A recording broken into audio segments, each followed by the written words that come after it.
দেবং হিরম্বম প্রণমাম্যহম।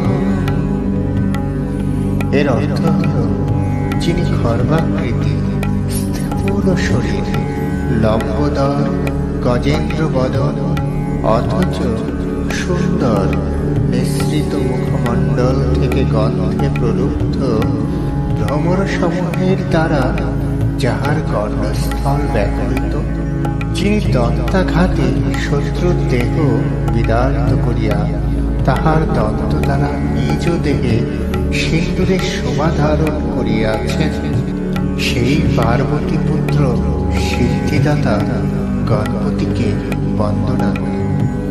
ধর্মীয় মতে এই মন্ত্রটি দিনে কম করে 108 বার পাঠ করলে ভাগ্য ফিরে আসতে পারে, বদলে যাবে জীবন।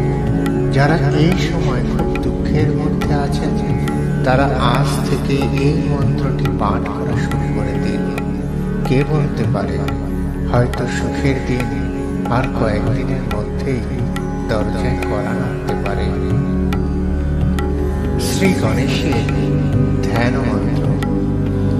ওম খর্বং স্থূলতরুং গজেন্দ্রবদং লম্বোদরং সুন্দরং প্রশান্তং মোদগন্ধলুব্ধ মধুপবালোলগণ্ডস্থলং দন্তঘাত বিদারিতারিরুধিরৈ সিন্দুর শোভাকরং বন্দে শৈলসুতাসুতং গণপতিং সিদ্ধিপ্রদং কামদং। গণেশের বন্দনা। বন্দদেব গজানন বিঘ্ন বিনাশন নমঃ প্রভু মহাকায় মহেশ নন্দন। সর্ববিঘ্ন নাশ হয় তোমার শরণে, অকৃতে তোমার পূজা করিনু যতনে। নম নম লম্বোদর নমঃ গণপতি, মাতা যারাত্ম শক্তি দেবী ভগবতী। সর্বদেব গণনায় অগ্রজার স্থান, বিধি বিষ্ণু মহেশ্বর আর দেবগণ।